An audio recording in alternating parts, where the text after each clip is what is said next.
뉴스업 시작합니다. 이란에 대한 대규모 공습 닷새째, 트럼프 미국 대통령은 이란의 해군과 공군을 사실상 무력화했다며 승기를 잡았다고 자신했습니다. 특히 이번 전쟁이 이스라엘에 끌려간 게 아니라 미국이 주도한 선제 타격이었음을 강조했습니다. 워싱턴에서 신윤정 특파원이 보도합니다. 미 해군 유도미사일 구축함에서 순항미사일이 굉음과 함께 불꽃을 뿜으며 잇따라 발사됩니다. 대이란 군사작전을 이끄는 미 중부사령부는 영상을 공개하며 영내 해상에서 밤낮을 가리지 않고 압도적인 화력을 쏟아붓고 있다고 밝혔습니다. 또 이란 정권의 자폭 드론을 명중하는 영상과 함께 수년간 중동의 위협이 된 드론은 더 묵과할 수 있는 수준이 아니라고 강조했습니다.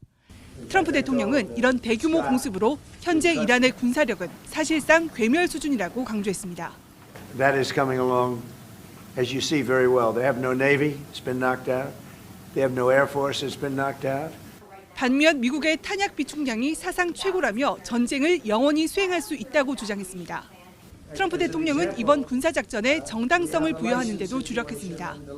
이란이 먼저 미국을 공격하려 했다는 정보가 있었다며 우리가 하지 않았다면 그들이 먼저 공격했을 것이라고 주장했습니다.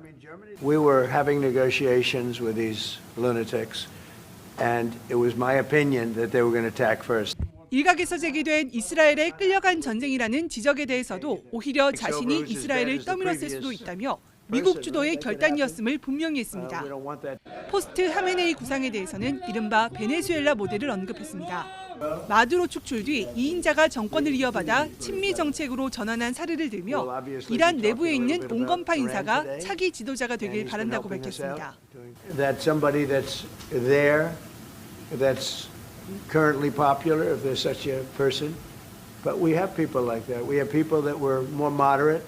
심한 혼란이 초래될 수 있는 만큼 기존 정권 구성원 가운데 미국의 유화적인 인물이 미국에 유리할 수 있다는 인식을 표명한 것으로 보입니다.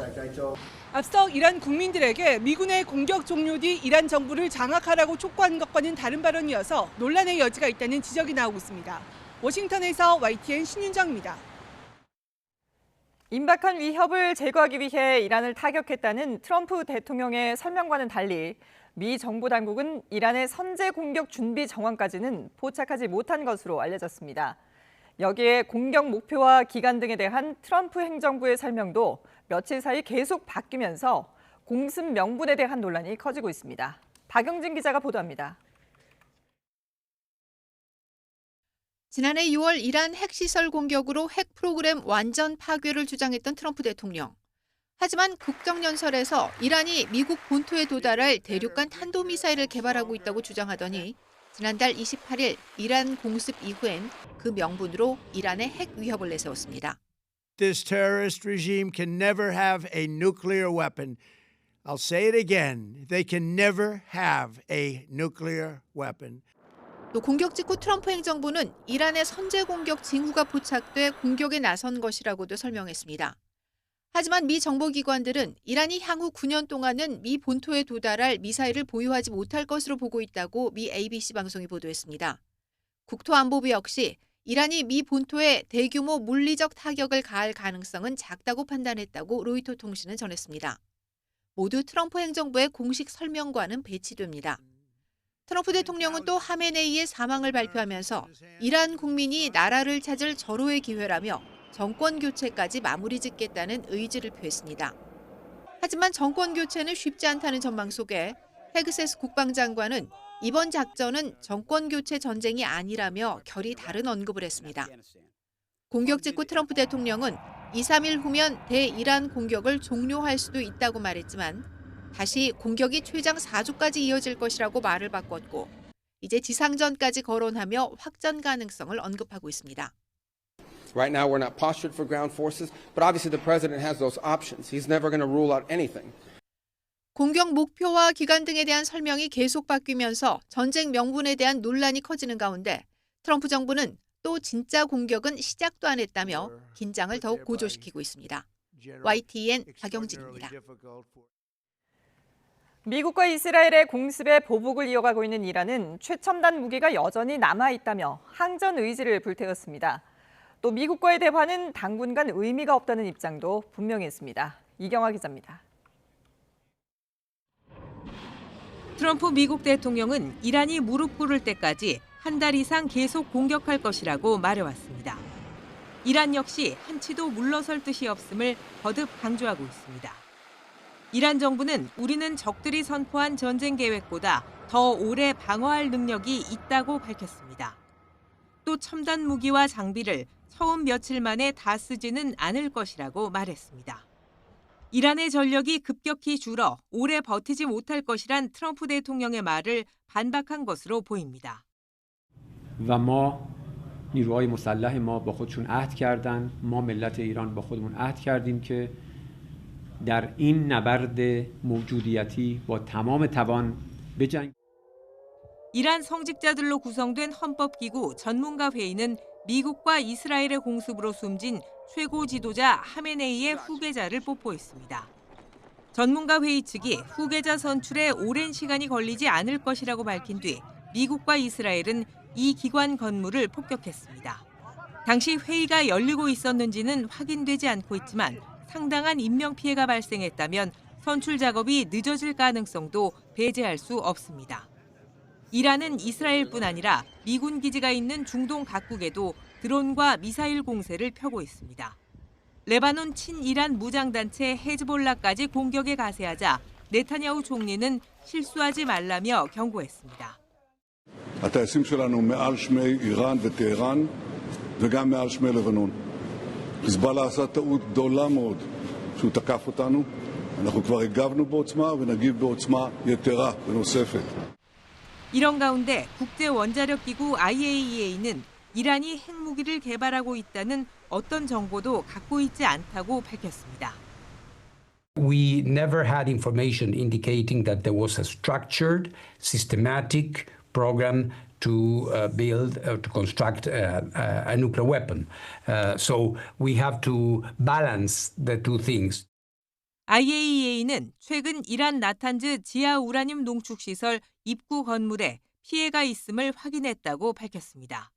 이미 지난해 6월 미국의 공격으로 농축시설에 심각한 타격이 발생한 뒤여서 방사능 누출 등 추가 피해는 없는 것으로 보인다고 설명했습니다. YTN 이경아입니다. 중동발 악재 코스피도 결국 무너졌습니다. 외국인 투자자의 투매에 7% 급락하며 6천선이 무너졌고 한 달 만에 매도 사이드카가 발동됐습니다. 또 원달러 환율은 20원 넘게 뛰어올랐습니다. 손효정 기자가 보도합니다. 사흘 연휴 동안 중동발 충격을 비켜갔던 코스피는 장을 시작하자마자 1% 넘게 밀렸습니다.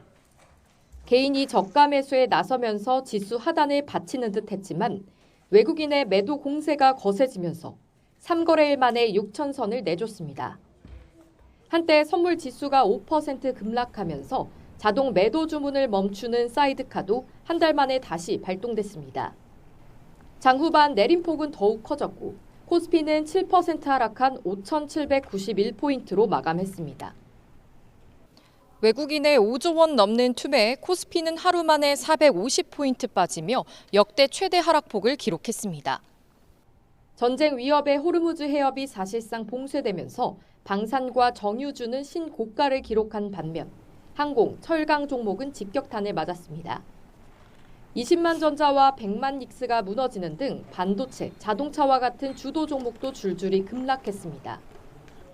이란과의 문제점들이 이제 발생을 하면서 이게 장기화될 가능성이 좀 있겠구나라는 그런 매도가 나오고 그러면서 이제 대형주 중심으로 해서 물량이 쏟아진 거예요.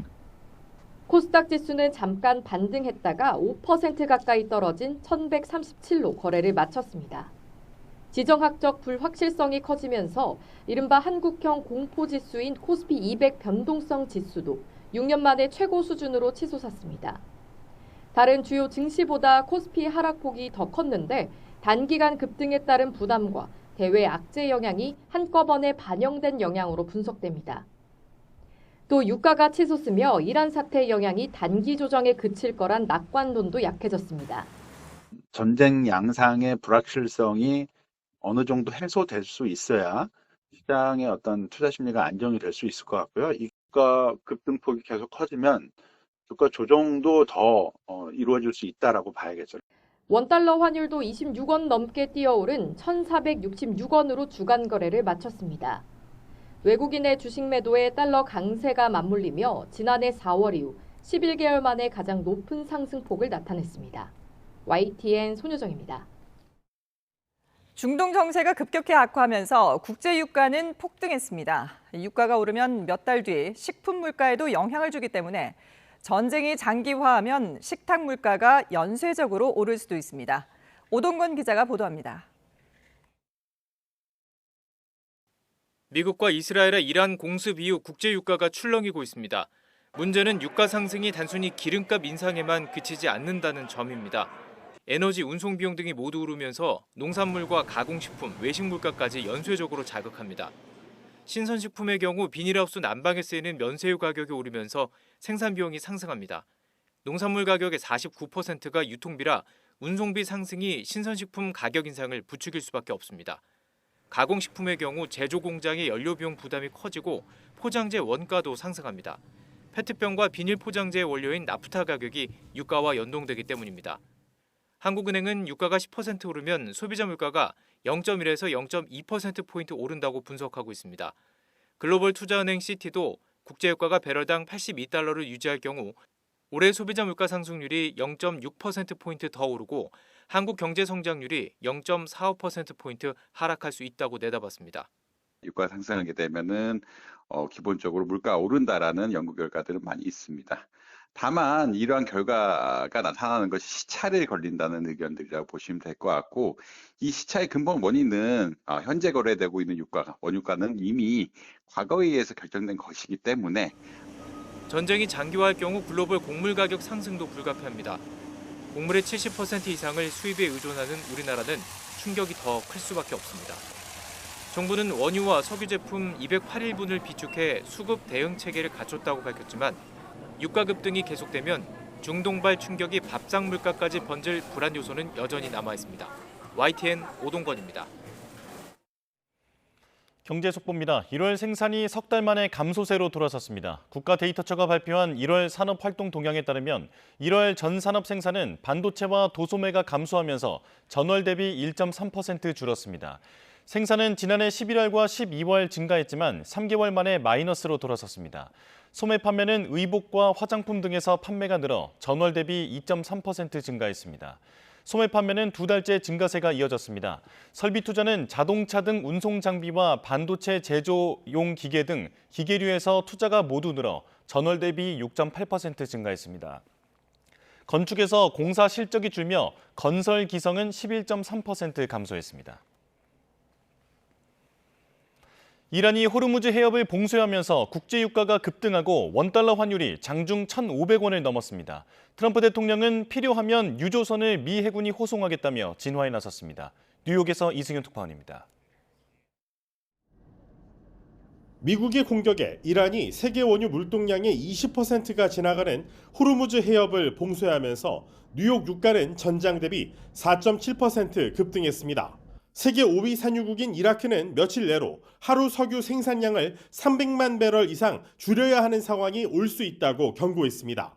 It is the first time that the strait is believed to be fully closed. We're set to be in an era of fresh energy volatility. It's adding fresh pain for households and companies around the world. 국제 유가를 배럴당 200달러까지 치솟게 하겠다는 이란의 위협에 안전 자산인 달러화 가치가 급등했습니다. 이로 인해 원달러 환율이 한때 심리적 지지선인 1,500원 선을 넘어섰는데 글로벌 금융위기 당시인 지난 2009년 3월 이후 17년 만입니다. 이에 트럼프 대통령은 필요한 경우 미 해군이 최대한 빨리 호르무즈 해협을 통과하는 유조선 호송 작전을 시작할 것이라고 발표했습니다. 또 걸프만을 통과하는 모든 해상무역, 특히 에너지 자원의 금융 안보를 위한 조치를 발표하면서 유가가 안정될 것이라고 말했습니다. 특히 걸프만을 통과하는 모든 해운사에 미국 국제개발금융공사가 매우 합리적인 가격으로 위험 보험과 보증을 제공하도록 명령했다고 밝혔습니다. If we have a little high oil prices for a little while, but as soon as this ends, those prices are going to drop, I believe, lower than even before. 뉴욕 증시 3대 지수는 일제히 하락했지만 트럼프 대통령의 발표 이후 낙폭을 줄였습니다. 다만 뉴욕 연방준비은행의 존 윌리엄스 총재와 닐 카시카리 미니애폴리스 연은 총재는 에너지 가격 상승이 얼마나 계속될지가 물가 관리의 관건이 될 것이라고 진단했습니다.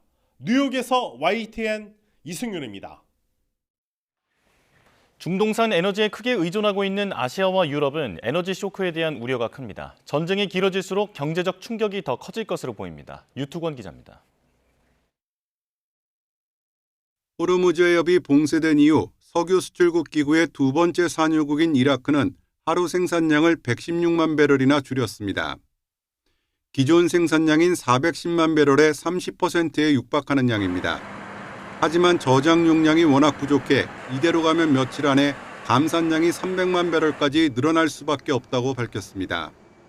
이란의 드론 공격 때문에 최대 정유시설의 가동을 중단한 사우디아라비아는 원유 선적 경로를 홍해 쪽으로 바꿨습니다.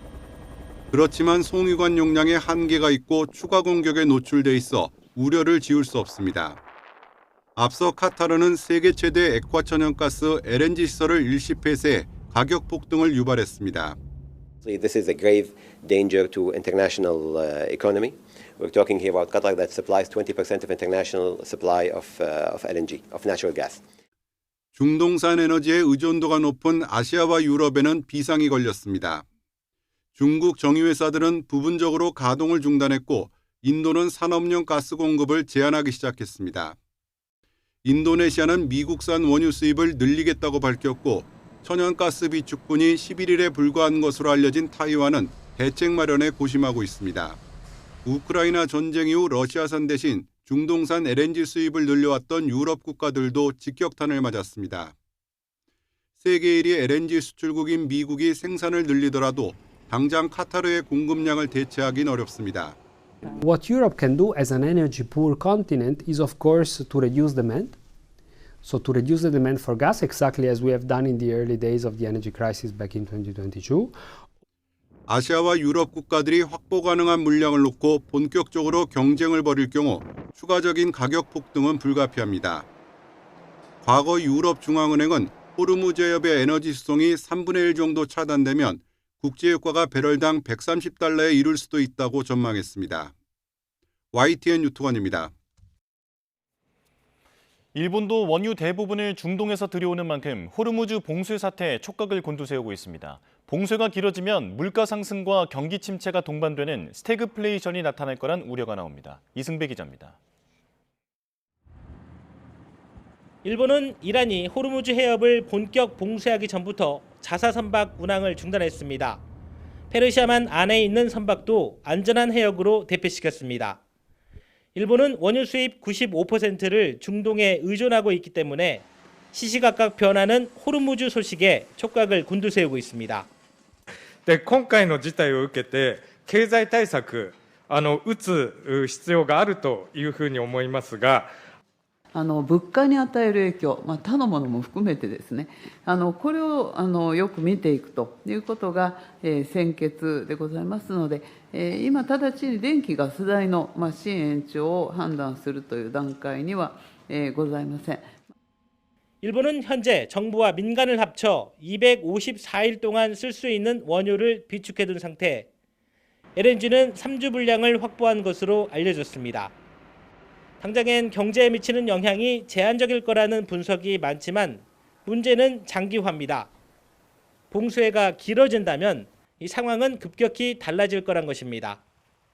아사히 신문은 당장 물가 상승과 경기 침체가 동시에 벌어지는 스태그플레이션을 경고하고 나섰습니다. 호르무즈 해협을 통해 물건을 운반하는 자동차 등 일본 교역 전반에 타격이 불가피하고 원유값이 급상승하면 금융시장도 불안정해질 거란 우려도 나왔습니다. 최악의 경우 일본 국내 총생산을 3%가량 떨어뜨릴 수 있다는 분석도 있습니다. 일본 정부는 지금은 버틸 만한 수준이며 대처도 가능하다며 국민 불안감을 키우는 말을 자제하고 있습니다. 하지만 한 치 앞도 내다볼 수 없는 호르무즈 상황에 안심할 수 없다는 경고가 여기저기서 터져나오고 있습니다. 도쿄에서 YTN 이승매입니다. 우리 국민의 안전도 걱정인데요. 하늘길이 막힌 만큼 먼 거리를 육로로 이동해야 하는데 이란에 머물던 국민은 투르크메니스탄으로, 이스라엘에서는 이집트로 대피했습니다. 홍선기 기자가 보도합니다. 이란에 머물던 우리 국민 가운데 23명이 우리 시간으로 어제 저녁 인접국인 투르크메니스탄 국경에 도착했습니다. 이들은 그제 오전 현지 우리 대사관에서 마련한 버스를 타고 이란을 출발했습니다. 이동 거리가 길어 중간에 하루를 묵은 뒤 어제 저녁에 투르크메니스탄 국경에 도착했습니다. 이 가운데는 현지 공관 직원과 가족도 포함된 것으로 전해졌습니다. 또 이란 여자 배구 대표팀 이도희 감독과 이란 프로축구 메스 라프산잔 소속 이기재 선수도 버스를 타고 이란을 빠져나왔습니다. 입국 수속을 무사히 마친 이들은 투르크메니스탄 수도로 이동해 개별적으로 한국 또는 제3국으로 향할 계획입니다. 이스라엘에서도 우리 국민 110여 명이 육로를 통해 인접국인 이집트로 무사히 대피했습니다. 또 바레인과 이라크에서도 각각 2명이 현지 공관 도움으로 인접국으로 이동했습니다. 김민석 국무총리는 공항 폐쇄로 발이 묶인 중동 지역 단기 체류자들에 대한 대책 마련을 지시하면서 필요한 경우 수송기 투입 가능성도 시사했습니다. 단기 체류객에 대한 귀국 안내와 영사 지원, 그리고 만약의 경우에 대비한 수송 대책을 철저하게 준비해 주실 것을 당부드립니다. 국방부는 이와 관련해 정부의 지원 요청이 오면 즉시 군 수송기를 투입할 수 있도록 준비하고 있다고 밝혔습니다. YTN 홍성기입니다. 큰 파도는 시작도 안 했다는 미국. 최첨단 무기는 아직 손도 안 댔다고 맞서는 이란. 중동을 둘러싼 전운이 더욱더 짙어지고 있습니다. 성일광 서강대 유로메나 연구소 교수 그리고 신종우 한국국방안보포럼 사무총장 두 분과 함께 자세히 나눠보겠습니다. 안녕하십니까? 예, 안녕하세요. 예. 자, 큰 파도는 아직 일어나지 않았다. 트럼프 대통령의 말이 계속해서 회자가 되고 있는데 그런데 지상군 투입 가능성과 관련해서는 발언이 좀 약간 오락가락하는 면도 있는 것 같습니다. 지상군 투입 실제로 어느 정도 가능하다고 보세요? 글쎄요. 지상군 투입은 트럼프 대통령이 최근 여지를 열어놨습니다만 예. 지상군 투입은 그렇게 간단히 결정할 수 있는 문제가 아닙니다. 왜냐하면 이란의 지금 혁명수비대 그러면 이란의 정규군도 있고요. 수백만에 달하는 엄청난 병력이 기다리고 있는데 그곳에 미국의 어떤 지상군이 들어가서 작전을 한다는 것은 일단 훈련이 되어 있는지도 잘 모르겠어요. 작전을 준비를 했다면 수개월 동안 훈련을 했었어야 되는데 그런 것도 잘 모르는 상황이고요. 그래서 거기에 들어가는 것은 정말 이란이 제2의 베트남이 될 수도 있는 그런 상황이 될 수도 있습니다. 그래서 저는 아직까지는 그럴 가능성은 좀 낮지 않냐 이렇게 보고 있습니다. 예. 어쨌든 이게 지금 전쟁이 장기화된다면은 지상군 투입까지도 고려를 해볼 수 있는 상황인데 트럼프 대통령은 이란의 무기가 점점 떨어져가고 있다 이러면서 좀 자신감을 보이고 있거든요. 어느 정도 신빙성이 있다고 봐야 되나요? 지금 무기는 소진되고 있죠. 예. 이란도 워낙 많은 무기를 소진하고 있는데 과거 이제 이스라엘이 이제 정보당국이 밝힌 바에 따르면 그러니까 이란이 27년까지 탄도미사일을 3,700기나 보유하려고 했어요. 그 많은 전문가들도 지금 탄도미사일은 최소 2,000기 정도 있을 거다 그렇게 예상하고 있고 게다가 또 의외로 지금 이란이 생산한 무인 자폭 드론 샤이드가 많이 있습니다. UAE만 해도 지금 800기나 좀 공격했거든요. 이번 이제 작전을 통해 이번 전쟁을 통해 가지고 800개 동원했기 때문에 이란의 어떤 군사력은 당분간 소진되지는 않는다. 그리고 간헐적으로 좀 쏘고 있어요. 작전 초기에는 그 샤브라 해가지고 과거에 이제 스커드와 같은 액체 연료를 사용하는 구형 탄도미사일이 좀 추락해서 이제 폭발하는 게 식별이 영상에 나타났는데 아마 지금 구형 무기체만 쓰고 신형 무기체계는 아주 그 지하 깊숙한 갱도에 남겨놓을 가능성이 상당히 높습니다. 예. 근데 오히려 소진되는 건 미국이 좀 더 빨리 소진될 가능성이 높죠. 미국 같은 경우는 우리가 패트리어트 MS를 하는 탄도타 유형 미사일을 연간 생산돼서 600기밖에 되지 않습니다. 근데 보통 600기를 개전 초기에는 작전 초기에는 400기를 정도 이란이 쐈다고 보도도 처음에 나오고 있었는데 그럼 표적당 2발을 쏘게 돼요. 그럼 800기를 쏘면 됩니다. 하루 만에 미국의 연간 생산량을 초과할 수 있는 거예요. 결국 트럼프도 지금 말은 하고 있지만 미국의 그 탄도타 방어 시스템의 소진율은 상당히 좀 급격하게 지금 떨어지고 있습니다. 많이 소진되고 있죠. 예. 실제로 이란이 이제 최첨단 무기는 아직 꺼내지도 않았다라고 했는데 그러면 이란이 보유하고 있는 최첨단 무기는 어느 정도 수준까지라고 봐야 될까요? 지금 대부분 육해공군 전력들은 기본적으로 지금 거의 다 뭐 괴멸 상태고요. 해군 기지는 아예 완전히 뭐 불능화된 상태인데 뭐 극초음속 미사일이라는 게 또 있습니다. 극초음속 미사일. 그건 아예 탄도타 방어만 아예 뚫어버린 거거든요. 네. 뭐 그런 미사일들도 이란이 과거에 개발했다고 하니 아직 이런 이제 극초음속 미사일이라든지 게임 체인저급의 탄도 미사일은 아직 사용했다는 뭐 외신 보도도 없고요. 뭐 미국의 중부사령부도 공식 발표한 적은 없습니다. 예. 뭐 앞서서 이제 드론 얘기도 해주셨는데 실제로 이란이 이번에 이제 그 자폭 드론을 많이 사용하면서 미국이라든지 다른 그 이스라엘 뭐 이런 데서 이제 그 요격을 하면서 사용하는 미사일과 비교해봤을 때 네. 가성비적으로는 이란이 오히려 더 유리하다 이런 평가들이 많더라고요. 그건 당연하죠. 왜냐하면 이란이 쓰는 뭐 샤헤드 드론 같은 경우는 몇 천만 원 정도고 네. 이런 드론이나 탄도미사일을 요격하기 위해서는 뭐 최소 1억 아니면 더 비싼 몇십억 하는 요격 미사일을 사용해서 그것도 보통 요격을 하려면 한 발을 쏘는 게 아니고 한 두세 발 정도를 쏴야 하나를 요격시킬 수 있습니다. 자, 그렇기 때문에 경제적으로 봐서는 미국과 이스라엘이 어마어마한 돈을 쏟아부으면서 전쟁을 하고 있는 건 맞습니다. 예. 네, 그러니까 이란으로서 상당히 효율적인 전쟁을 수행하고 있는 건 맞죠.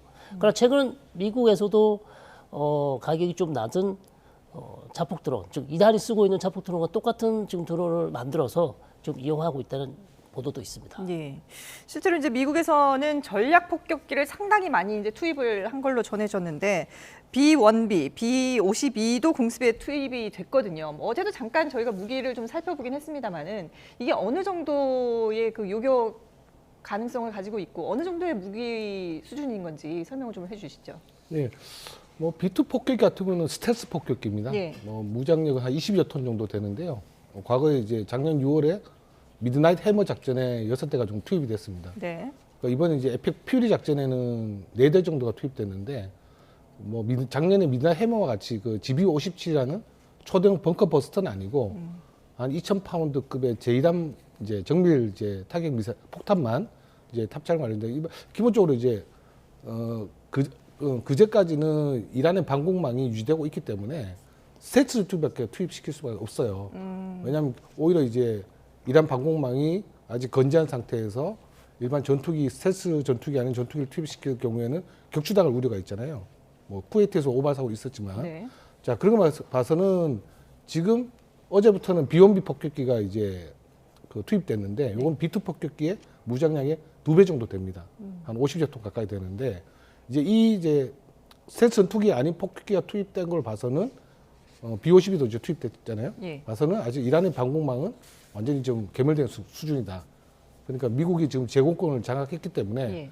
앞으로는 스텔스 전투기가 아니고 그러니까 일반 제리 전투기, 스텔스 전투기보다 더 무장력이 높은 F-18 슈퍼호넷 이런 전투기들이 많이 투입될 걸로 보여집니다. 예. 그러니까 지금 상황은 몰래 가서 요격을 할 필요는 없는 상황이니까 이제 좀 더 폭격을 가할 수 있는, 좀 더 충격을 가할 수 있는 그런 전투기들이 투입될 가능성이 높다는 거군요. 네, 그렇죠. 스텔스 기종들은 대부분 무장력이 좀 약합니다. 내부에 무장을 해야 돼가지고 뭐 F-35C 스텔스 전투기 같은 경우는 1,000파운드 폭탄 2발밖에 탑재 못하죠.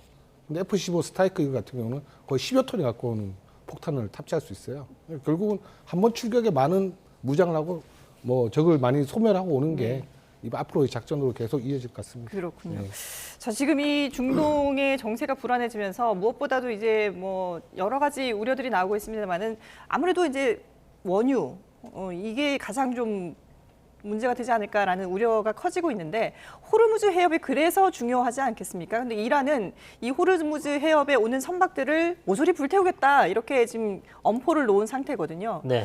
근데 실제로는 그러기 쉽지 않을 것이다라는 전망도 있는데 어떻게 보세요, 교수님? 근데 저는 그걸 꼭 그렇게 행동에 옮기지 않더라도 네. 예를 들어서 지나가는 선박을 불태운다 그랬는데 실제로 다 불을 태우지 않더라도 그렇게 엄포만 놓더라도 사실 어느 선박이 그곳을 지나갈 수가 있겠습니까? 네. 이란 혁명 수비가 무슨 짓을 할 줄 모르는 것이고 또 지금 최근 보도를 보시면 한 3-4척을 공격을 한 사례가 있어요. 실제로 이미. 했죠. 예. 네, 그렇기 때문에 지금 어떤 선박도 호르무즈 해협을 좀 안전하게 지난다는 보장이 없기 때문에 다들 돌아서 갈 확률이 높고요.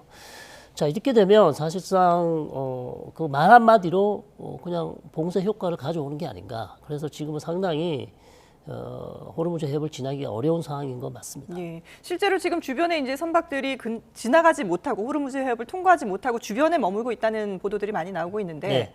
이 상황이 계속되면 근데 이란으로서도 좀 역효과도 볼 수 있지 않을까라는 생각이 드는데요. 그렇죠. 국제사회 여론도 안 좋아질 예. 것이고 또 이란은 자기 나름대로 또 수출하는 원유도 자기도 수출을 못하는 거거든요.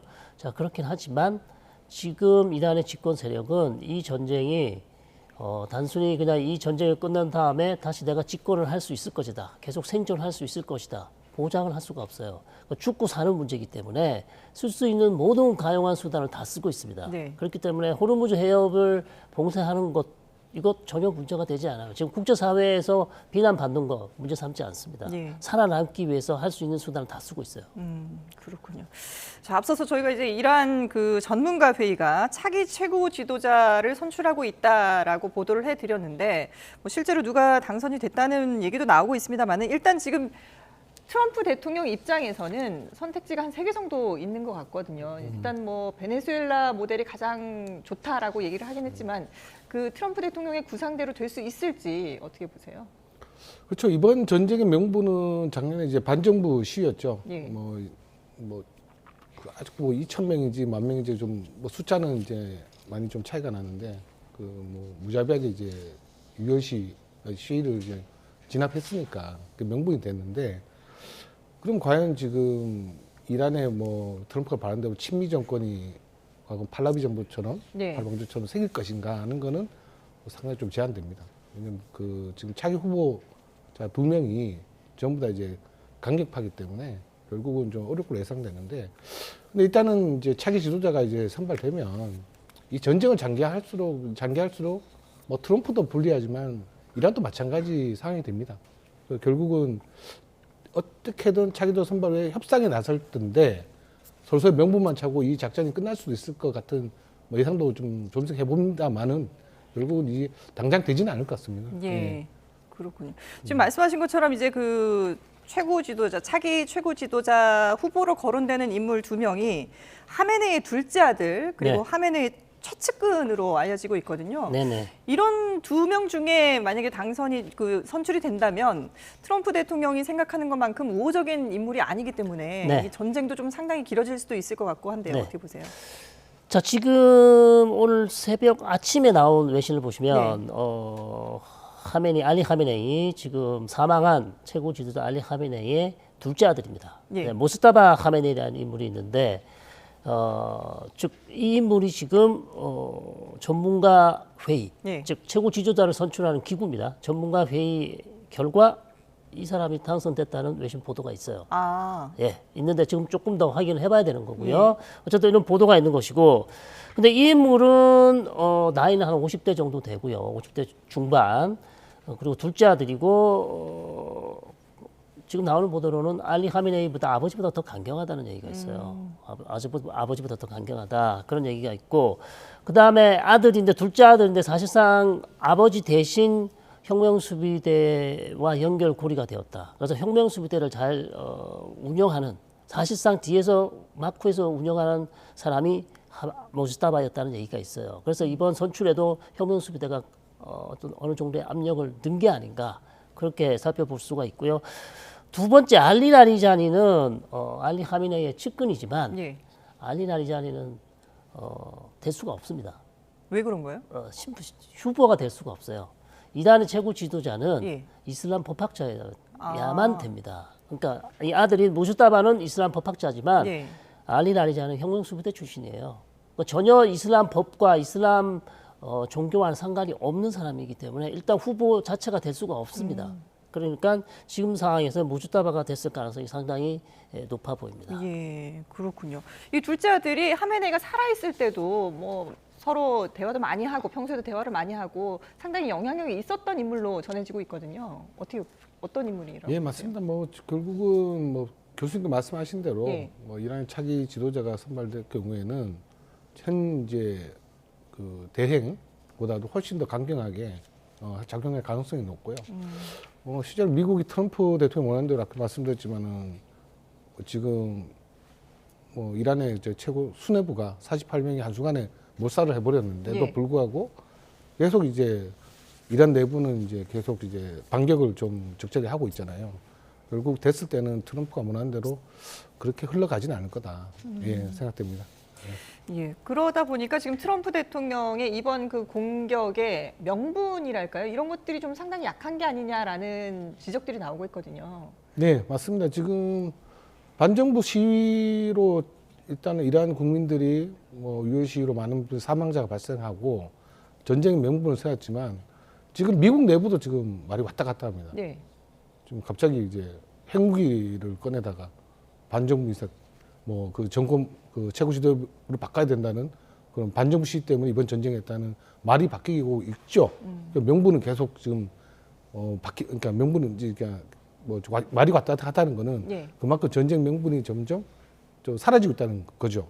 그리고 미국 내부에서는 이번에 전쟁의 가장 이제 수혜자가 누구냐?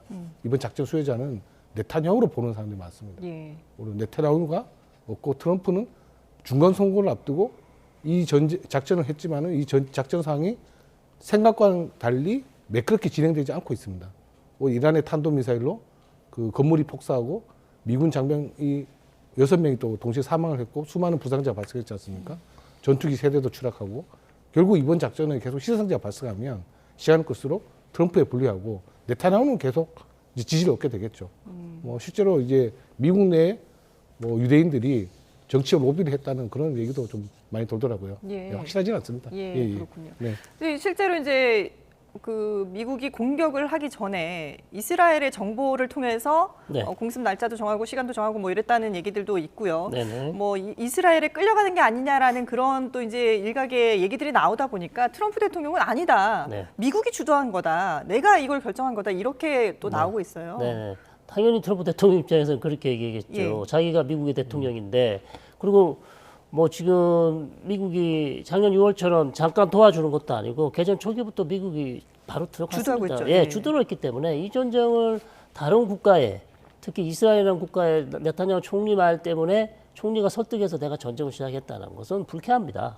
트럼프 대통령 입장에서. 그렇기 때문에 당연히 저는 그렇게 조금 다른 한편으로 보시면 트럼프 대통령이 1월 달에 이란의 반정부 시위가 아주 심하게 났을 때 반정부 시위대에게 내가 도와주겠다. Help is on the way 이러면서 도와주겠다고 하지 않았습니까? 네. 그 말 자기의 약속을 지켜야 될 의무도 있었어요. 그런 것도 있었고 두 번째는 핵협상이 너무나 어려웠고 본인은 핵협상을 하고 싶어 했는데 지금 알리 하미네이라는 최고 지도자가 너무나 강경한 태도를 보였기 때문에 새로운 지도자를 바꿔서 그다음에 정권 교체를 해서 새로운 지도부와 핵협상을 하겠다라는 그런 생각도 있었던 것으로 보입니다. 네, 그렇군요. 근데 지금 이제 미국, 이스라엘 그리고 이란을 공격하고 있는데 이란의 헤즈볼라가 또 이제 같이 합세를 하지 않았습니까? 네네. 그래서 이번 기회에 이스라엘에서는 헤즈볼라도 완전히 멸망시킬 수 있는 좋은 기회다 이런 네. 평가들도 나오고 있거든요. 당연하죠. 네, 이스라엘 입장에서는 사실 울고 싶은데 빰 맞았습니다. 왜냐하면 이스라엘은 헤즈볼라를 한 번 더 공격을 하려고 마음을 먹고 있었어요. 네. 그랬는데 이란 상황이 안 좋아지는 바람에 사실 연기가 됐던 거거든요. 자, 그런 상황에서 지금 전쟁이 난 상황에서 헤즈볼라가 초기에는 이스라엘을 공격하지 않았습니다. 이 전쟁에 참전하지 않았어요. 그런데 그저께인가 새벽에 로켓을 쏘았습니다. 이스라엘 쪽으로. 그러면서 이스라엘은 이것은 전쟁 개시다. 우리에 대한 도발이기 때문에 지금 계속해서 헤즈볼라를 다시 한번 압박하기 위해서 베이루트 그리고 헤즈볼라 거점 지역을 공습하고 있고요. 이스라엘의 지상군이 국경 지역에 이미 들어가 있습니다. 예. 레바논 지역. 그래서 상당히 헤즈볼라의 전쟁도 계속 진행될 것으로 보입니다. 예, 헤즈볼라의 그 무력 정도는 어느 정도로 봐야 되나요? 그 헤즈볼라 같은 경우는 레바논에 정규군이 있고 또 예. 헤즈볼라가 있죠. 그렇죠. 두 군데 다 존재하고 있는데 거의 같은 이제 무장력을 갖춘 수준이라고 알고 있습니다. 근데 결국은 헤즈볼라도 과거 이제 IS 격퇴전에 참전을 해서 좀 전력이 좀 약화되긴 건 사실이에요. 저도 과거 이제 IS 때 레바논 한번 갔다 온 적이 있는데 예. 그 레바논 때 그때 당시 IS 전쟁이라고 헤즈볼라가 그쪽 IS 전투 때문에 시리아로 많이 이동했었거든요.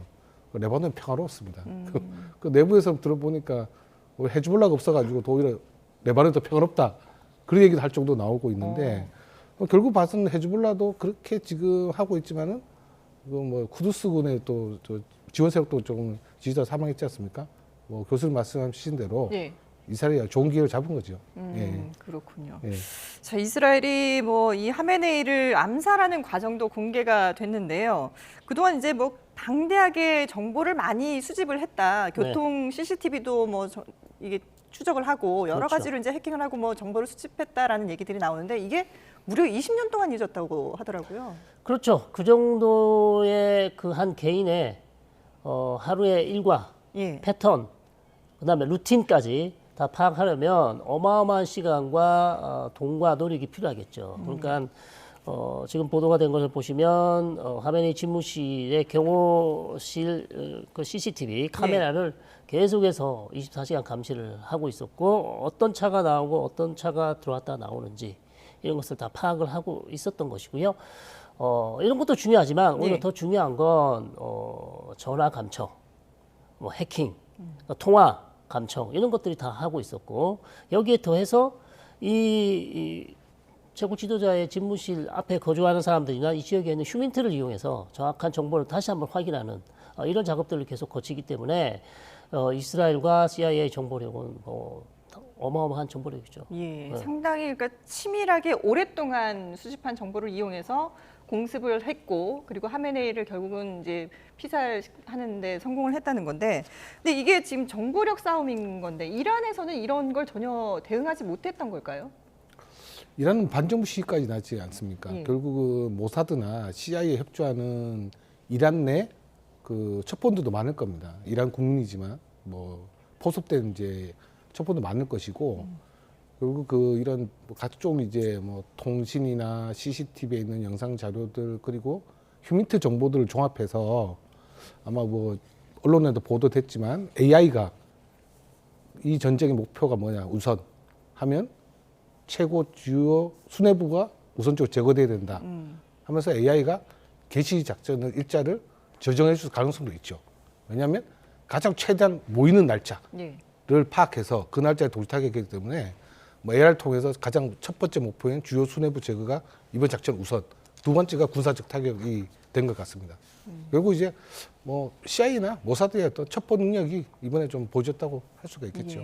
그러니까 실제로 이제 그 미군 공습 과정에 AI 클로드가 동원이 됐다고 하는데 이게 지금 군사용 AI가 결국은 이렇게 무기화돼서 본격적으로 이제 전쟁이라든지 이런 데 투입이 되는 거에 대해서 우려의 목소리도 상당히 커지고 있더라고요. 그렇죠. 왜냐하면 이제 AI가 사람이 할 수 없는 빠른 연산 그리고 저 사람이 어떤 인물이 있으면 무기를 가지고 있는지 아니면 타격 대상인지 아니면 민간인인지 이런 걸 AI가 훨씬 사람보다 더 빨리 구별한다는 식별을 한다는 얘기인데 이것이 이제 100% 완벽하냐 거기에 대한 이제 의문점이 생기는 거죠.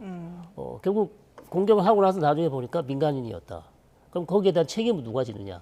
AI가 책임을 져야 되느냐? 아니면 거기에 명령을 내린 사람이 책임을 져야 되느냐? 이런 부분들까지 AI 사용에 대해서는 뭐 미국에서는 이미 이런 팔란티어라는 또 AI 기업들을 통해서 이미 어떤 방산의 가장 중요한 부분을 용역을 주지 않았습니까? 그래서 이 부분에 대한 비판도 많이 있어요.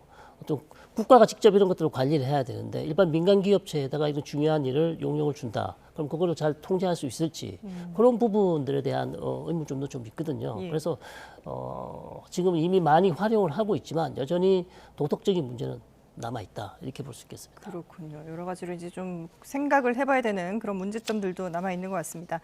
자, 그런가 하면은 지금 아랍에미리트에 수출된 우리 국산 중거리 지대공 유도 미사일인 천궁2가 이번에 실제로 이제 사용이 됐는데 요격률이 상당히 높았다고 해요. 네, 언론 보도에 따르면 90% 이상으로 좀 알려져 있습니다. 그런데 좀 저도 이 언론 보도를 보고 참 믿지는 않았어요. 이게 정확하게 지금 뭐 사진은 나오지만 이게 천궁 옆에 저기 천궁과 사드 그리고 뒤에 보면 패트리어트까지 이란의 3대 아니 UAE의 3대 방공 무기체가 저기 전시되어 있는데 이게 작년 12월에 선적이 됐습니다. 일부가.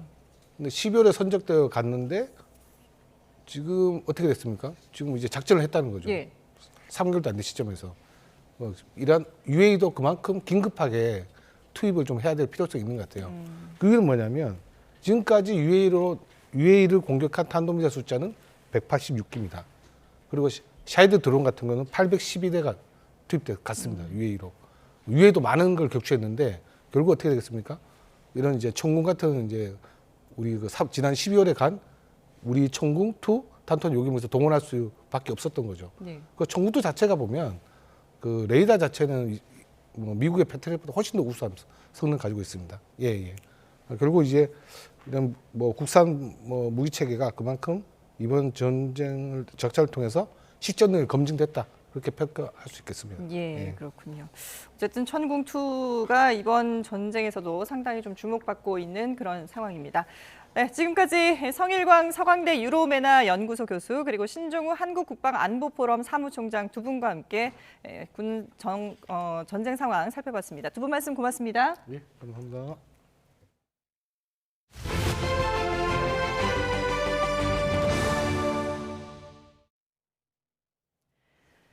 필리핀을 국빈 방문한 이재명 대통령이 올해로 수교 77주년을 맞은 필리핀의 마르코스 주니어 대통령과 정상회담을 열었습니다. 전통적 우박 관계를 넘어 방산과 원전 등 신성장 분야에서도 협력을 확대하기로 했습니다. 정인용 기자입니다. 이재명 대통령이 필리핀 국빈 방문 첫 일정으로 필리핀 독립영웅 호세 리잘 기념비를 찾았습니다. 헌화를 마친 뒤 우호와 환영의 상징인 도시의 열쇠를 선물받았습니다. 바로 이어 진행된 공식 환영식에선 최고 수준의 예를 갖춘 환대 행사가 펼쳐졌습니다. 필리핀 의장대를 사열한 이 대통령을 위해 예포 21발이 발사됐고 우리 전통 민요 아리랑이 연주됐습니다.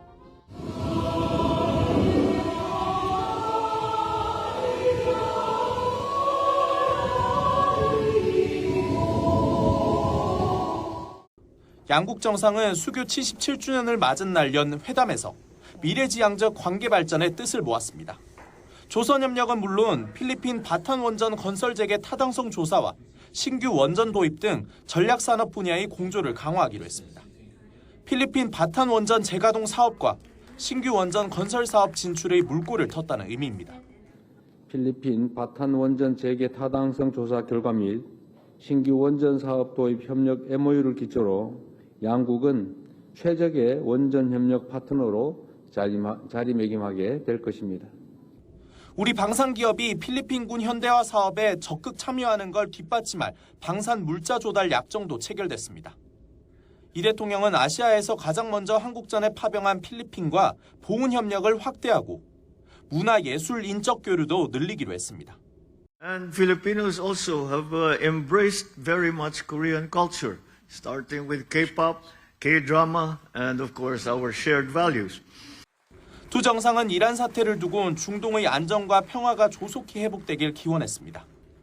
이 대통령은 필리핀 방문 이틀째인 오늘은 마닐라 영웅묘진에 한국전 참전 기념비에 헌화한 뒤 참전 용사와 후손들을 만나고 오후에 양국 경제인들의 협력을 도모하는 일정을 소화할 예정입니다.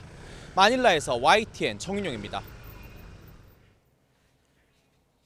네, 국민의힘이 사법 3법의 위헌성을 주장하며 청와대 도보 행진으로 장외 여론전에 돌입했습니다. 이른바 윤 어게인 세력이 대거 몰렸는데 민주당은 극우 세력에게 꼬리를 살랑대는 거라고 평가절하했습니다. 부장원 기자가 보도합니다. 민주당 주도로 사법 3법이 통과되고 나흘째 본회의장에서 속수무책 바라만 봤던 국민의힘은 규탄 여론전을 시작했습니다. 지난해 9월 야당 탄압 규탄 대회 이후 반년 만에 다시 거리로 나섰습니다. 강력하게 경고합니다. 장기 독재의 꿈을 버리고 헌정 질서를 수호하기 위해 거부권을 행사해야 할 것입니다. 의원 80여 명이 앞장서 대국민 호소대장정 구호를 외쳤지만 정작 함께 걸은 건 윤어게인 세력이었습니다.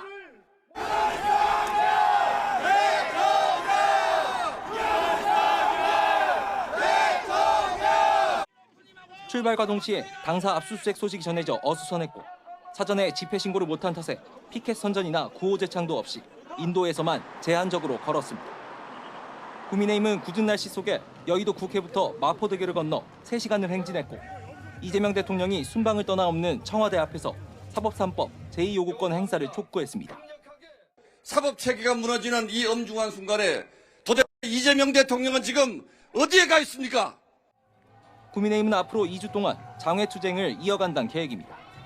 국회 일정을 전면 보이콧하진 않았지만 상임위 등 진행에 영향이 불가피해졌습니다. 민주당은 국익과 국회를 내팽개치고 극우의 품으로 달려가는 격이라며 더는 공당으로 불릴 자격도 없다고 맹비난했습니다. 윤 어게인을 외치는 아스팔트 구구 세력에게 우리가 이렇게 열심히 싸우고 있다며 꼬리를 살랑거리는 것, 내부 논란 수습용 이상도 이하도 아닙니다. 또 대미투자 특별법을 비롯해 국회의사 일정에 차질이 있을 땐 모든 수단을 동원하겠다는 경고도 남겼습니다. 절대다수인 민주당은 상임위원장 재배분 문제를 포함해 국회 운영 전반에서 영향력을 발휘할 테스라 여야 전선은 나날이 격화할 것으로 보입니다. YTN 부장원입니다. 더불어민주당 당권파로 꼽히는 최민희 의원이 친명계 커뮤니티에서 강제 퇴출됐습니다.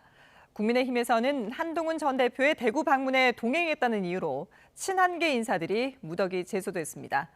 여야 당내 상황은 박희재 기자가 보도합니다. 지난 1일 이재명 대통령의 순방 출국길, 문체부 산하 KTV 유튜브 영상에는 배웅 나온 민주당 정청래 대표와의 악수 장면이 없습니다. 진짜 악수를 안 했나 싶어서 제가 다시 봤거든요. 이메이진 팀에 문의해봐야 되겠네. 왜 무삭제를 하고 그 부분 삭제했는지. 방송사 취재진이 포착한 화면에는 둘의 악수 모습이 고스란히 담기면서 정 대표를 겨냥한 의도적 편집이라는 목소리가 나왔고 이에 민주당 최민희 의원이 나섰습니다. 이런 일에 대표실이 나서기 어려울 테니 의원실에서 사실을 확인하고 대책을 세우겠다고 딴지일보 게시판에 쓴 겁니다.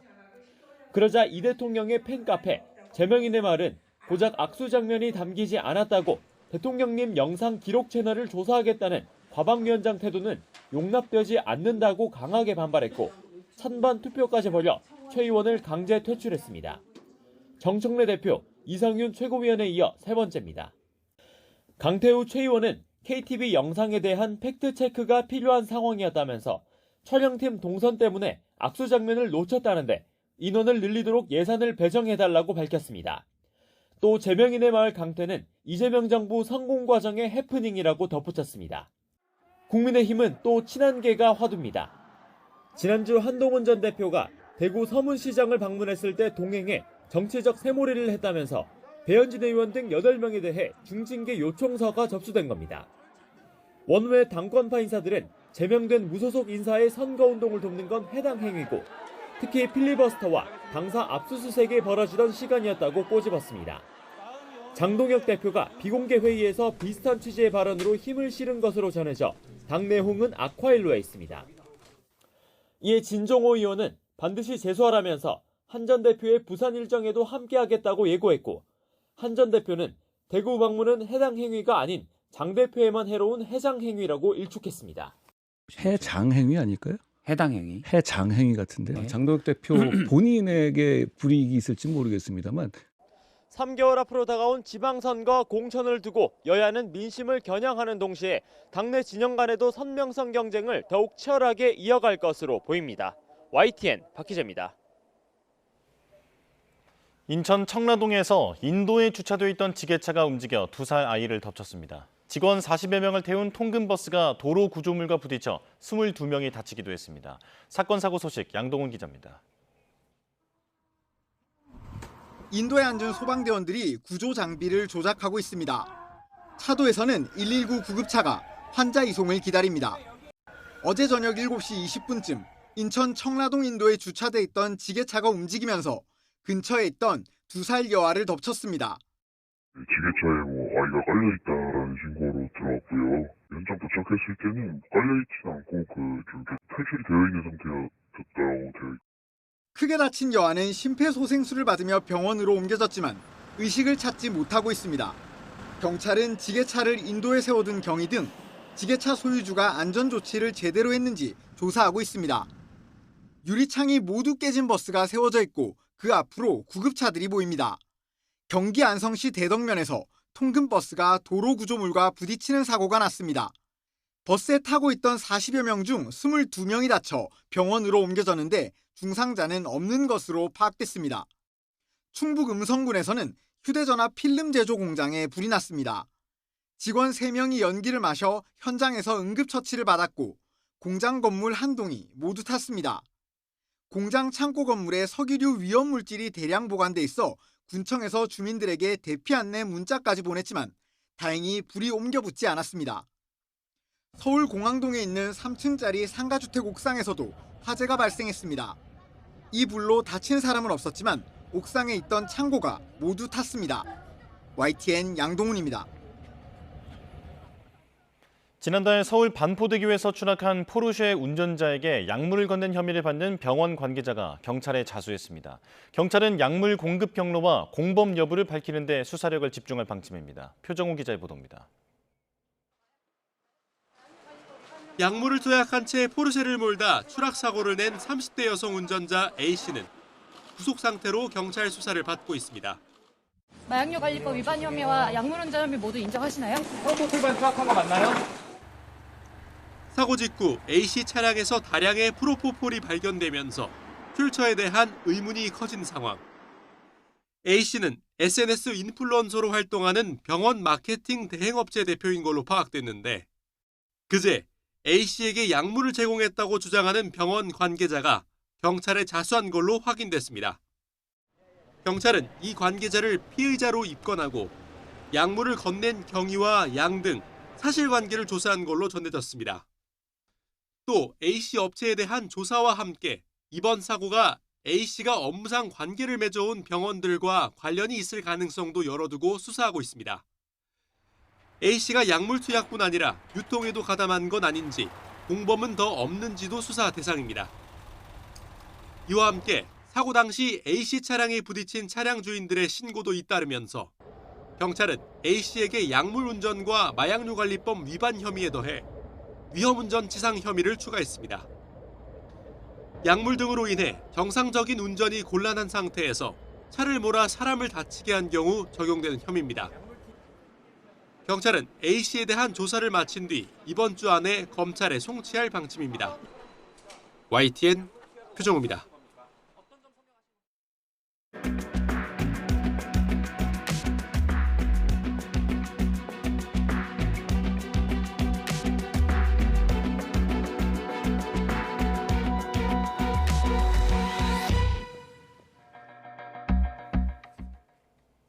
(1억) 공천원금 의혹과 관련해 무소속 강선웅 의원과 김경전 서울시 의원이 증거인멸 등을 이유로 나란히 구속됐습니다.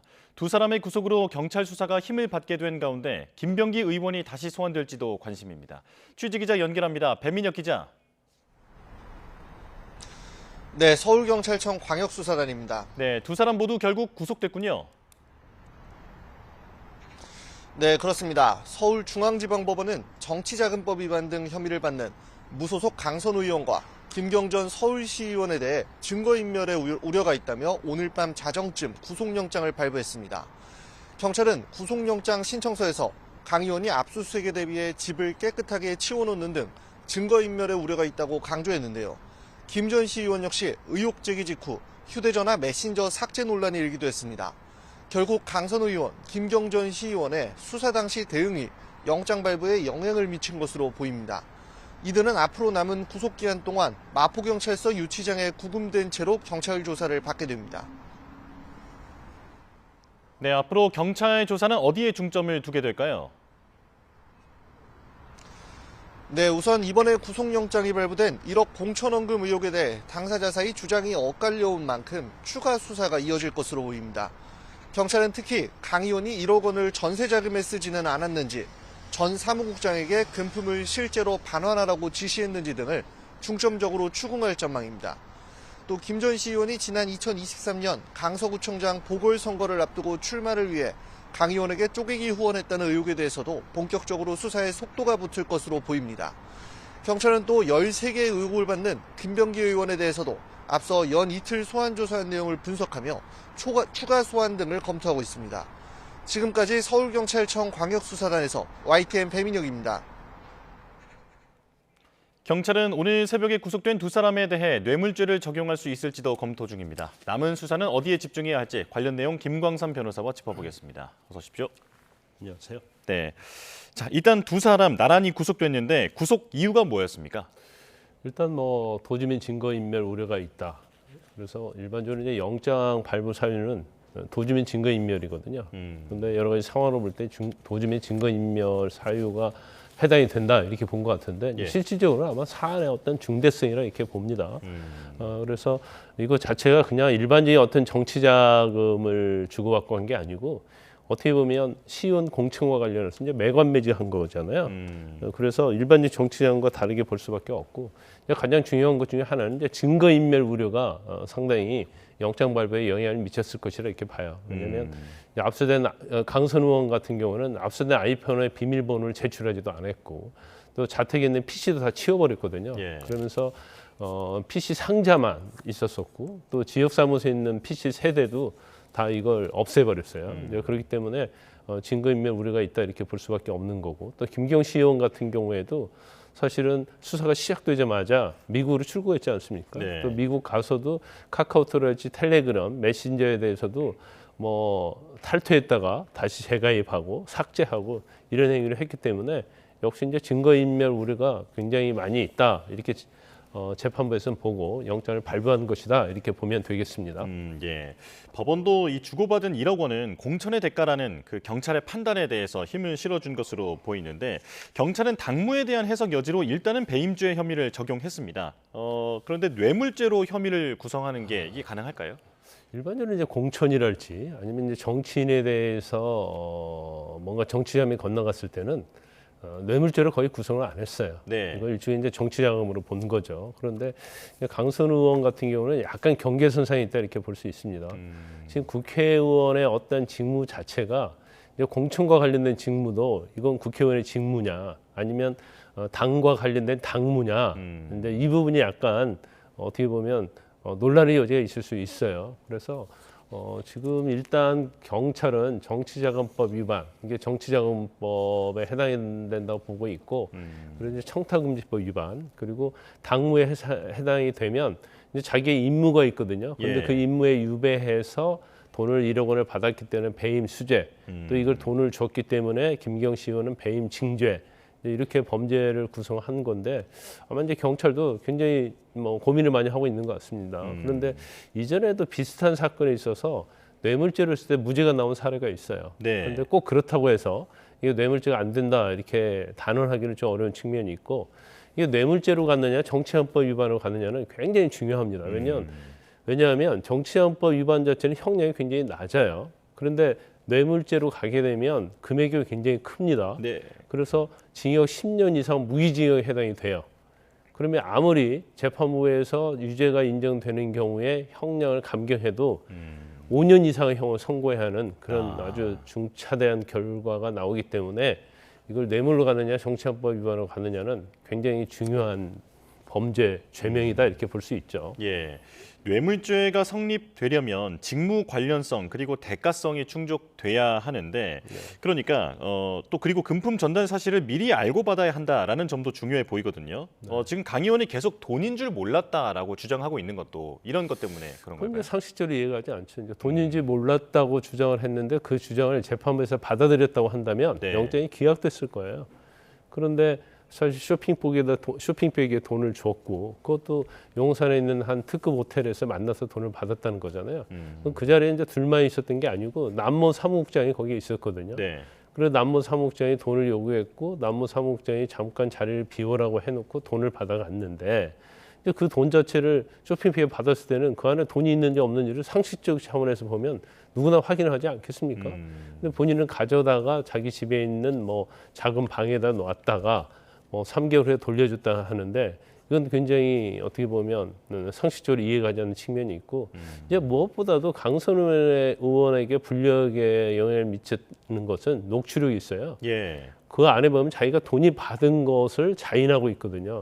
그걸 살려달라고 하고 있고 예. 또 김병기 의원이 그 돈은 돌려줘라 이렇게 얘기하고 있는데 그 녹취록에는 다 자백을 하고 있거든요. 근데 그럼에도 불구하고 어떻게 보면 그 당시 녹취록에 가장 신빙성이 있다고 볼 수 있는 거 아니에요? 그것도 자기의 목소리로 자기가 이 얘기한 거기 때문에 그래서 이것과는 너무나 이렇게 상반되는 주장을 하고 있기 때문에 아마 뭐 기소가 돼서 재판부에서도 강선 의원의 주장을 받아들이는 굉장히 어려울 것이다 이렇게 봅니다.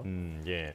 언급하신 그 전직 보좌관 남모 씨는 돈이 든 쇼핑백을 차에 옮긴 사람으로 지목이 되어 있는데 그 해당 1억 원을 강선우 의원이 전세금으로 쓴 것으로 안다라고 경찰에 진술한 바 있습니다. 네.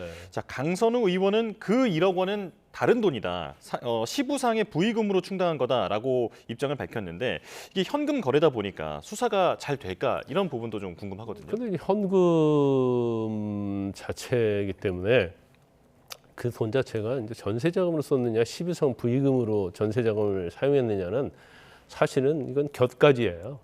일단 돈인지 알고 받았느냐, 두 번째는 그게 이제 공천과 관련성이 있느냐, 이게 중요한 것이지. 네. 그 돈을 나중에 어떤 걸로 썼느냐는 사실은 중요하지 않은데 이 부분은 단지 이제 혐의에 있어서 남모 사무국장의 진술에 신빙성에 있어서 이게 굉장히 그런 부분에서는 중요하다고 볼 수 있는 거죠. 1억 원을 가져갔는데 돈인지 몰랐다고 하는데 이걸 전세자금으로 썼다. 그러면 돈인지 알았다는 거잖아요. 네.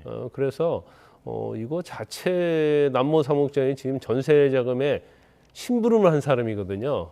그러면 심부름했으면 그게 돈 쇼핑백에 들어있는 쇼핑백에 동일하다랄지 아니면 그게 강선 의원이 김기영으로부터 받은 돈이 아닌 다른 돈 가지고 전세자금으로 지불했는지 그건 남모 사무국장이 잘 알겠죠. 예. 그래서 이 사건 자체는 남모 사무국장하고 김경시 의원의 진술 자체는 강선 의원에게 굉장히 불리한 진술이에요. 그리고 아까 말씀드린 것처럼 김병기 전 의원과 관련된 녹취록 뭐 이런 것들을 전체적으로 보면 강선 의원의 어떤 주장의 어떤 논리성이랄지 증거에 있어서도 굉장히 불리한 위치에 있다 이렇게 볼 수 있는 거죠. 예. 그렇다면 이 문제의 시발점이 되었던 그 녹취록에 등장하는 김병기 의원 1억 원 수수 사실을 사실상 이제 알고 있는데 묵인했다라고 지금 지적을 받고 있는데 앞으로 어떻게 되는 겁니까? 일단 뭐 그 부분과 관련해서는 김병기 의원이 뭐 무슨 특별한 죄가 있다 이걸 지금 단정하기는 어려워요. 그래서 예를 들어서 그 돈을 받은지 알고서 뭐 공천에 영향력 행사했다랄지 이제 그러면 또 다른 뭐 문제가 있을 수 있겠죠. 네. 단순히 그거에 대해서 추궁을 하고 그거에 대해서 뭔가 돈을 돌려주라고 하고 이런 내용 자체는 김병기 의원의 어떤 범죄 혐의 성립에는 뭐 그렇게 영향을 미치지 않을 것 같습니다. 단지 이제 정치적으로 볼 때 저런 사실을 알고도 공천관리위원회에서 김경시 의원을 공천할 수 있도록 어떻게 묵인하고 방조하고 이런 것들에 대해서는 이제 정치의 책임을 물을 수 있겠죠. 예.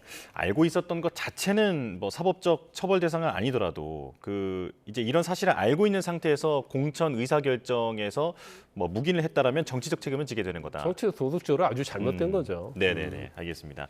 자, 그렇다면 김병기 의원 자체의 그 의혹에 대해서도 보겠습니다. 지금 13가지 의혹을 받고 있고 경찰 수사를 이틀 동안 받았는데 자, 지금 김병기 그 의원 측에 정치 자금을 언제 어떻게 전달했는지 구체적인 진술이 나왔더라고요. 그렇죠. 뭐 이전에는 사실은 나왔었는데 그 돈 자체를 전달한 사람이 이제 전모 전 의원인데 이 전 씨가 사실은 이전에 그 김병기 씨 배우자가 굉장히 어렵다 이런 얘기를 전달을 받았다는 거예요. 예. 그래서 그때 설 명절인가에 돈을 가지고 갔다는 거 아닙니까? 그래서 과일 뭐 그런 선물하고 500만 원 가져갔는데 그걸 거부했다는 거예요. 이게 공천원금으로서는 너무 적고 뭐 설날 명절 선물은 너무 많다. 네. 그래가지고 다시 이걸 가지고 돌아왔다는 거 아니에요.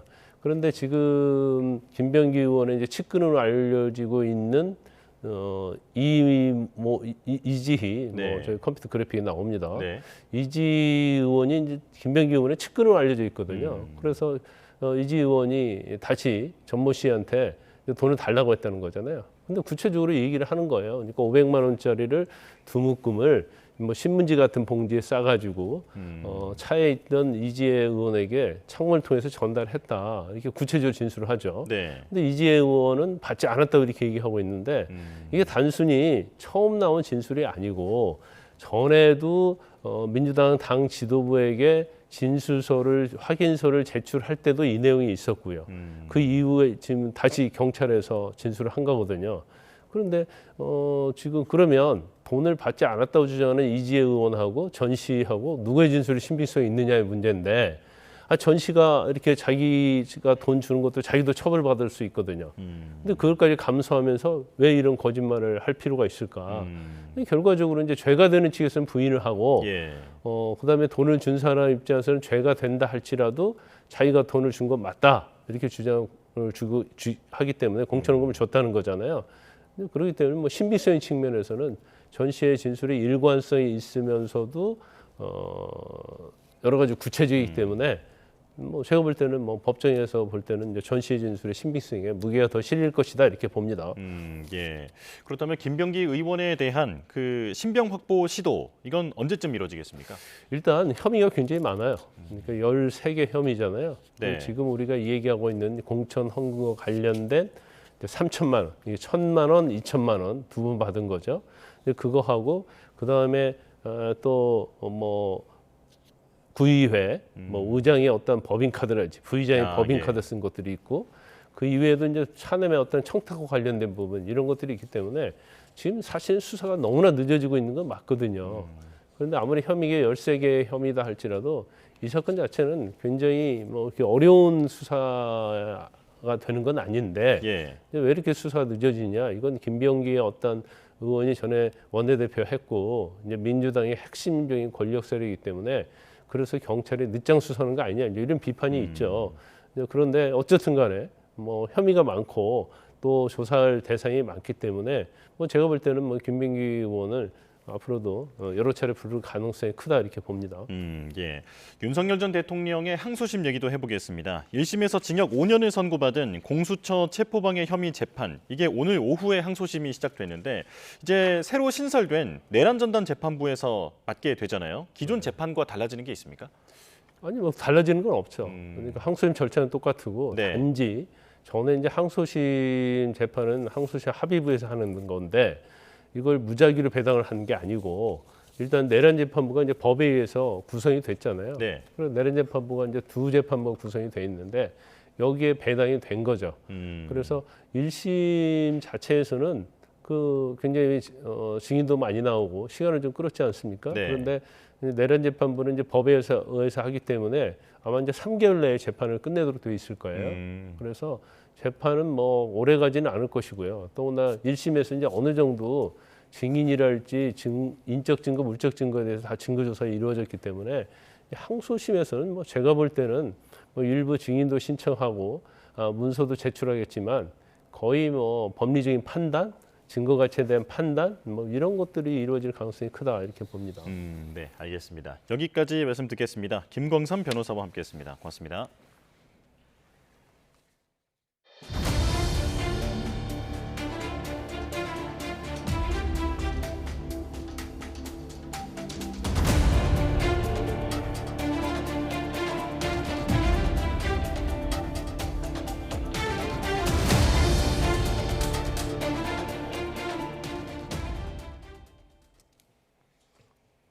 이번엔 증시 보겠습니다. 어제 코스피가 미국과 이란 전쟁에 직격탄을 맞으며 7% 넘게 급락했죠. 3거래일 만에 6천선이 무너졌고 매도 사이드카까지 발동됐는데 오늘 분위기도 좋지 않습니다. 현장으로 가보겠습니다. 자, 현재 코스피와 코스닥 파란불이 켜져 있는데 코스피는 3.44% 내린 5,592포인트로 개장했는데 지금은 5,500선도 무너졌습니다. 5,454포인트를 지나가고 있고요. 그리고 코스닥도 2% 넘게 내리며 출발했는데 지금은 5% 넘게 하락하고 있습니다. 1,076포인트를 지나가고 있는 상황입니다. 자, 간밤에 뉴욕 증시가 큰 폭으로 하락하면서 출발했지만 장 후반에 낙폭을 상당 부분 만회하면서 오늘 우리 시장에도 어느 정도 기대감이 있었는데요. 자, 하지만 기술주 약세가 나타난 만큼 우리 증시에도 직격탄이 오고 있는 것으로 해석이 됩니다. 자, 어제 개인 투자자들이 저가 매수 기회를 보고 외국인이 쏟아내는 물량을 적극적으로 받아냈는데 오늘은 어떻게 움직일지 주목되는 상황입니다. 자, 문제는 원달러 환율입니다. 유가 급등과 함께 원달러 환율이 수직 상승했는데 어제는 장중에 1,500원도 넘어섰었죠. 자, 오늘은 12.9원 오른 1,479원으로 개장했습니다. 자, 원달러 환율 움직임, 한국이 유가 상승 충격에 가장 취약하다는 분석이 나오면서 환율이 격렬하게 반응하고 있는 상황인데요. 앞으로도 예의주시할 필요가 있어 보입니다. 지금까지 개장 상황 살펴봤습니다. 중동 지역 분쟁으로 호르무즈 해협의 긴장감이 고조되자 국내 해운업계가 촉각을 곤두세우고 있습니다. 현재 호르무즈 해협 인근에 있는 국내 선박 40여 척은 안전한 곳으로 대피한 상황인데요. 정부와 업계는 봉쇄 장기화에 대비하고 있습니다. 차유정 기자입니다.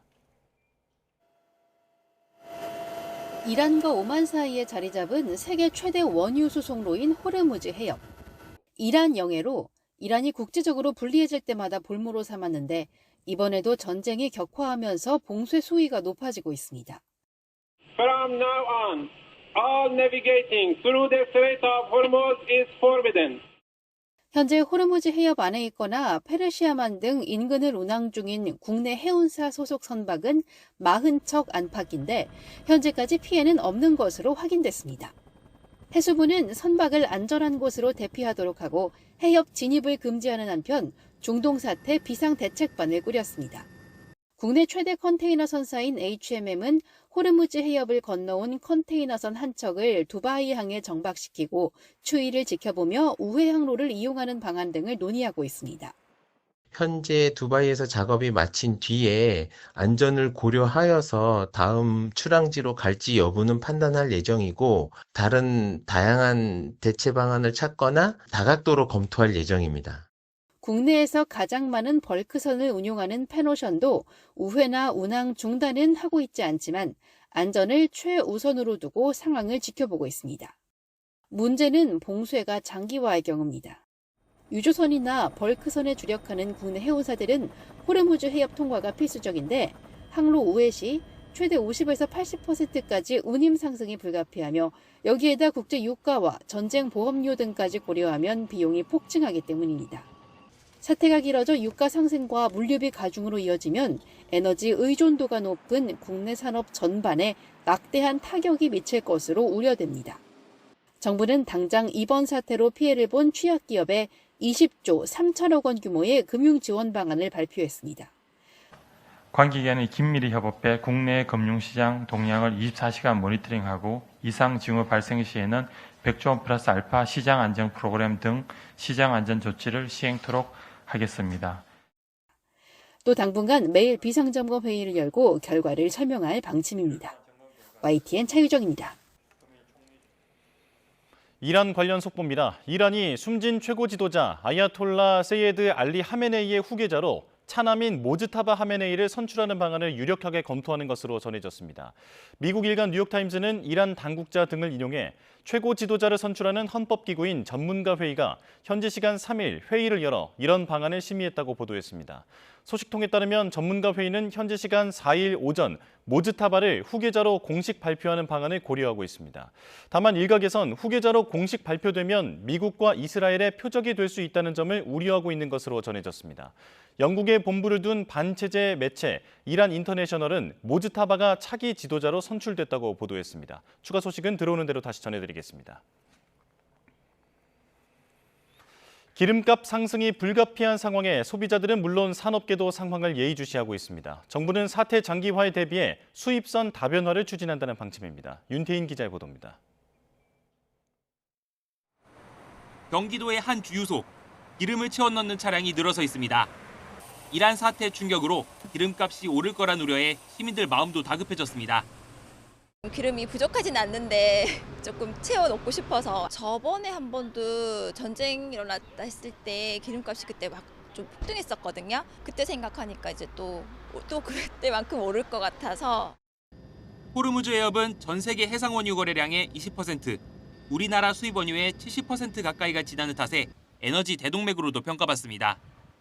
하지만 이란 사태로 통행이 어려워지면서 국제 유가가 요동쳤고 브렌트유 선물 가격의 경우 한때 13% 급등하며 배럴당 82달러를 넘기기도 했습니다. 지난달 셋째 주부터 오르기 시작했던 주유소 기름값은 국제 유가가 급등하면서 더 가파르게 상승할 거란 전망이 나옵니다. 국제 유가는 통상 2주 간격을 두고 국내 주유소 가격에 반영됩니다. 현재 정부가 비축한 분량은 208일분. 정부는 당장 수급에 문제는 없지만 사태 장기화에 대비해 중동이 아닌 다른 지역 원유 물량 확보를 추진한다고 밝혔습니다. 3개월 내에 추가 확보 가능한 물량이 0.35억 배럴이 되어 있습니다.